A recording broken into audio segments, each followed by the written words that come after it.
Bonjour petits zéro lecteurs, j'espère que vous allez bien. On se retrouve aujourd'hui pour le book haul du mois de janvier. Je dois déjà vous prévenir que je n'ai eu que des réceptions à vous présenter, notamment parce que je suis malade depuis le 1er janvier, c'est un plaisir, et que ça n'est toujours pas réglé, et donc j'ai pas pu sortir vraiment de chez moi, c'était pas possible. Donc voilà, je n'étais pas en état, donc voilà, j'ai reçu pas mal de petites choses. Il y a des choses qui vont être chroniquées sous peu, parce que j'avance dans mes services presse, et avant toute chose, je voulais simplement vous dire que ce week-end on a été à Yggdrasil, donc à Lyon, c'est aujourd'hui, voilà, si vous voulez passer dimanche c'est à l'Eurexpo. Donc la semaine prochaine on sera avec Émilie à Normania à Rouen, la semaine d'après je serai à Trébasia à Arras. Je vous mets les dates de mars ici, mais en mars il y aura donc la Made in Asia à Bruxelles, il y aura le salon du livre de Bondu à côté de Lille et une dédicace qui sera organisée, et je serai la seule à pouvoir faire le déplacement, à Aix-en-Provence à la fin du mois. Et je préviens aussi pour avril, alors Angers Geekfest le premier week-end, et je serai à Trolls et Légendes, donc en Belgique, le deuxième week-end d'avril. Mais je vous préviendrai très rapidement parce qu'il y a plein de petites dates.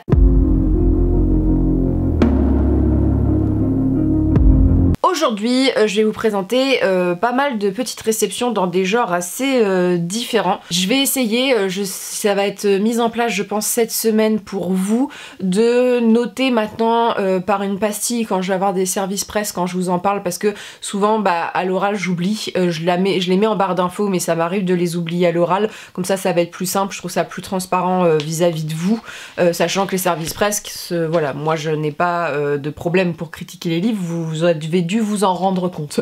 Voilà. Aujourd'hui, donc j'ai reçu un magazine, ça fait à peu près un an que je le reçois, il y a des moments j'oublie simplement de vous en parler.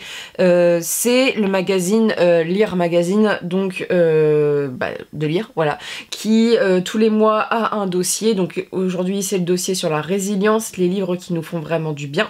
Ça peut être des thématiques, et il y en a un sur lequel je vais m'appuyer très prochainement, donc la vidéo risque de sortir ce mois-ci, sur les plus belles bibliothèques du monde. Souvent à l'intérieur vous avez des chroniques littéraires de nouvelles sorties, alors c'est surtout sur de la littérature blanche, voilà, moi ça me permet de me tenir informée ou de lire vraiment les dossiers qui sont pertinents pour moi, mais c'est pas forcément orienté pour des lecteurs d'imaginaire, c'est plus orienté pour des lecteurs qui veulent un petit peu lire des chroniques sur ce qui sort par exemple chez Gallimard ou tous ces grands éditeurs. Dans mes souvenirs il y a le classement des meilleures ventes et il y a toujours une thématique développée dans le magazine. Je suis pas sûre de devoir besoin de vous présenter Lire parce que pour moi c'est quand même avec le monde littéraire les plus grands, voilà, magazines de littérature. Et au-delà de ça j'ai à vous présenter ensuite des romans.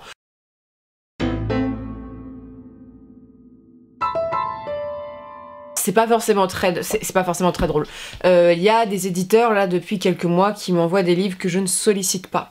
Des éditeurs que je ne connais pas, voilà, qui m'envoient des bouquins, donc en fait je ne les chronique pas par simple fait que j'ai le droit de choisir et que j'ai pas envie de faire de la pub à des gens qui sont des forceurs. Mais il y a aussi des éditeurs sur lesquels je fais du choix et qui m'envoient des livres que je n'ai pas choisis, donc je ne vous les présente pas non plus parce que j'ai pas choisi. Et aujourd'hui je vous présente ceux que j'ai reçus et ceux que j'ai acceptés. Donc le premier c'est Pocket, c'est le Chant des glaces de Jean Krug. C'est une histoire de science-fiction qui raconte le destin d'explorateurs, on va dire, de gens qui traitent la glace sur une planète glaciaire qui est la planète qui est la source principale d'eau potable pour toute la galaxie. C'est une planète où on exploite certaines personnes, c'est voilà, des conditions très extrêmes sur plusieurs points. Ils vont avoir un accident durant une de leurs explorations et ça va provoquer une quête, c'est-à-dire chercher le Kriel, qui est une sorte de matériel précieux qu'il faut absolument aller chercher, et va s'en suivre voilà, des aventures. C'est écrit par un glaciologue, donc quelqu'un qui étudie notamment la fonte des glaces et les réchauffements climatiques, donc on va apprendre quelques petites choses. L'update lecture va sortir sur le sujet. Je suis toujours aussi chiante avec la SF, donc ça n'a pas été un livre qui m'a forcément convaincue, mais qui pourra peut-être convaincre les gens voilà, qui sont un petit peu attachés à ce genre-ci. Mais c'est un auteur français, c'est une étoile montante de l'imaginaire. On aime un petit peu l'ambiance polaire, froid, ça peut plaire.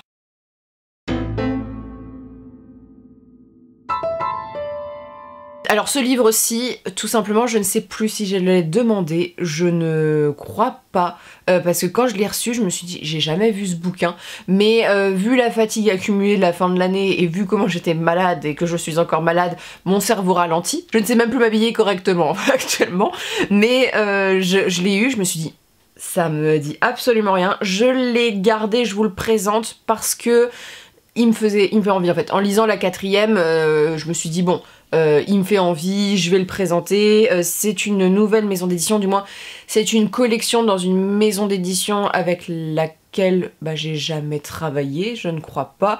Une maison d'édition qui est plutôt réputée pour sa romance. Alors quand j'ai vu ça, je me suis dit oula, ils se sont trompés d'influenceurs. C'est pas moi. Voilà, et surtout je me demande comment ils ont eu mon adresse. Voilà, mais bon, comme les adresses a priori sont échangées entre les éditeurs, c'est un plaisir. On se demande, et donc c'est la collection Stardust. Donc c'est la collection imaginaire de Hugo. Donc Hugo, c'est surtout de la romance. Hugo Publishing, ils éditent par exemple Lore Olympus, et donc c'est leur collection imaginaire. Je dirais plus que c'est leur collection young adulte imaginaire, parce que j'ai commencé le texte, c'est de la young adulte, mais je dois dire que j'aime beaucoup la couverture, ça m'a un peu tapé dans l'œil, et c'est surtout de la fantaisie asiatique, c'est pour ça que je me suis dit bon, bah on va tester, et j'en suis là, tu vois, dans ma lecture. Bon, c'est de la young adulte, donc je le traite comme un roman comme ceci, hein, c'est assez vu et revu en termes d'annonciation d'histoire, c'est-à-dire que c'est toujours une jeune fille avec un don spécifique qui va partir pour une sorte de quête, mais le début est assez intriguant, et surtout l'univers est particulier, et j'aime bien l'univers. En fait, c'est l'histoire d'une jeune fille qui s'appelle Ning. Ning, elle vit dans une contrée assez éloignée de la capitale, et sa mère est... alors, je peux pas le prononcer, est-ce qu'ils ont mis dans la 4e? C'est Nong, alors je pense que c'est Shenong, je sais pas comment on prononce le nom, mais c'est une magie en fait. Elle est douée de magie, sa mère, et notamment elle est douée de magie avec le thé, et elle peut soigner les gens par ce principe-ci, sauf qu'un jour, il y a une chose horrible qui arrive, Ning va servir le thé à sa mère et à sa sœur.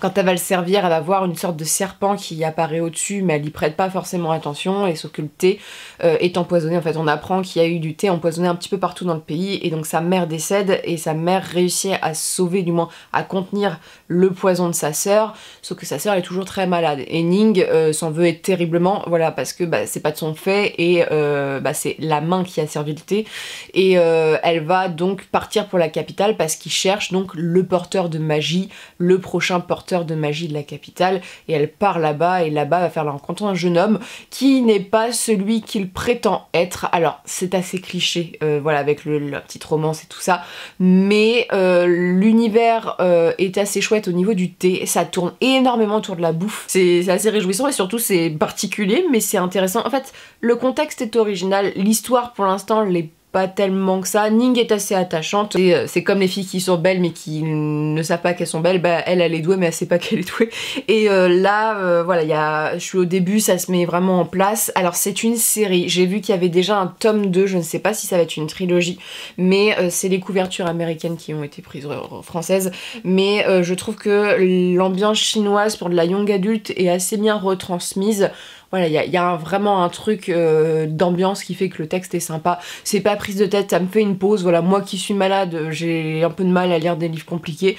Donc là, je suis en mode, bon, ça se lit tout seul. Hier, j'en ai lu quand même 150 pages, hein, donc ça veut dire que j'étais quand même dedans. Mais je vous en dirai plus la prochaine fois.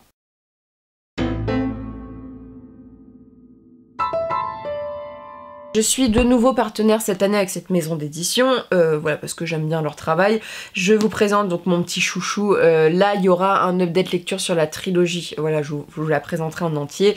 La République d'automne de Brian McKellan, voilà, donc Poudre-Mage, ma vie, du moins j'adore la série Poudre-Mage parce que l'univers est très très chouette.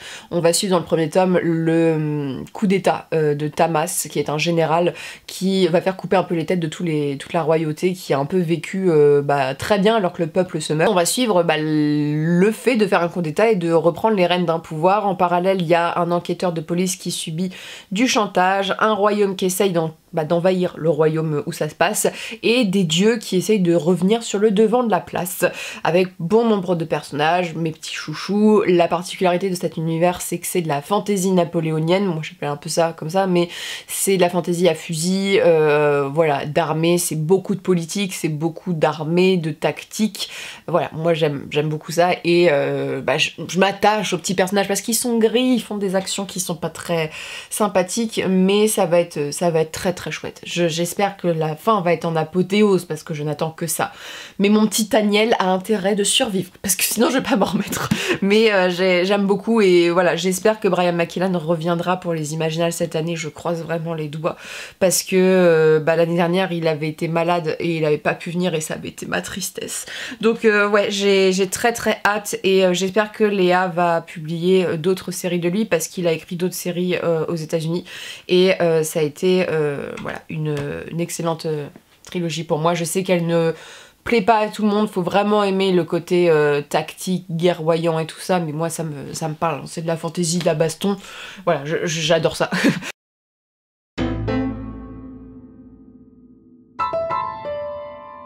Et ensuite je vais vous présenter les 3 petits que Brajlon m'a envoyés. Le premier situe dans un univers un peu plus global que vous connaissez sans doute si vous suivez la chaîne parce que j'en ai déjà parlé plusieurs fois.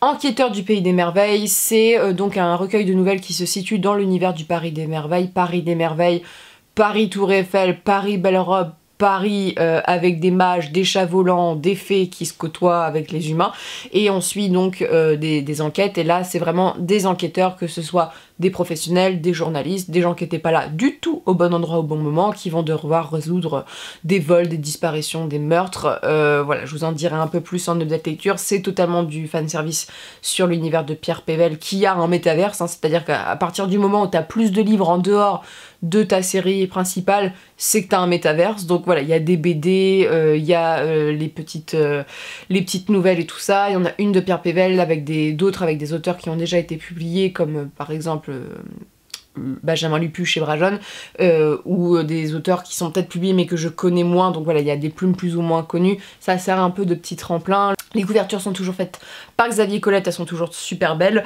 mais voilà, je vous en dirai plus, parce que je l'ai déjà terminé, mais c'est clairement adressé aux fans.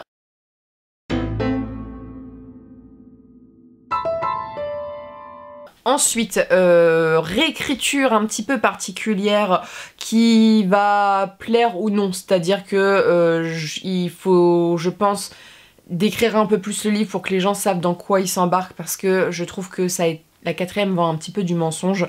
La fille du docteur Moreau de Silvia Moreno Garcia, donc qui est l'autrice de Mexican Gothic que j'avais beaucoup aimé et que j'ai préféré à celui-ci, hein, je l'ai déjà lu. C'est la réécriture de livre du docteur Moreau de H.G. Wells, qui est donc une histoire qui parle d'un naufragé qui arrive sur une île et se retrouve confronté à un docteur qui fait des expériences scientifiques. Là on suit donc une histoire où on est dans le Yucatan, perdu au fin fond de la jungle. Le docteur Moreau fait des expériences sur des hybrides, et pour un but que je vous laisse découvrir. Il lui sert plus de présentation et d'objets que de véritables filles dans le texte, mais et tout va se bouleverser le jour de l'arrivée d'un intendant qui va être là pour aider le docteur, qui est un peu plus vieux. Il arrive quand Carlotta a 12-13 ans il me semble, et on va suivre donc Carlotta jusqu'à l'âge adulte. Donc Carlotta c'est le personnage principal, c'est la jeune femme, et on va suivre aussi ses hybrides et tout ce bouleversement. C'est donc une réinterprétation de ce classique de la science-fiction, mais c'est surtout de la romance avec un côté young adulte. Je vous le dis parce que ça prête un peu à confusion. On nous dit que c'est de la science-fiction, c'est de la romance avec fond de science-fiction. Faut aussi être clair avec ça. C'est assez particulier. En fait, cette autrice-là, elle est toujours très forte pour mélanger des genres qui sont improbables entre eux, et là c'est improbable entre eux. Voilà, je vous en parlerai un peu plus en update lecture, mais il y a une véritable ambiance, toujours avec un contexte, c'est-à-dire que dans Mexican Gothic on avait notamment le traitement du peuple mexicain qui était maltraité par les blancs. Ici on est sur les Amérindiens qui sont chassés, avec une sorte de guerre civile, avec voilà, toujours des messages politiques derrière le texte. La couverture est assez chouette, je sais pas, la couverture rend bien hommage à l'ambiance qui est un peu dans le texte, je trouve.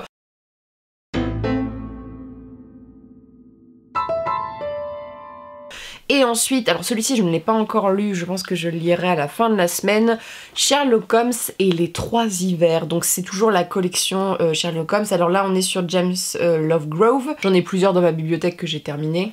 Alors, je ne sais pas de quoi il parle celui-ci. 1889, La Première Terreur.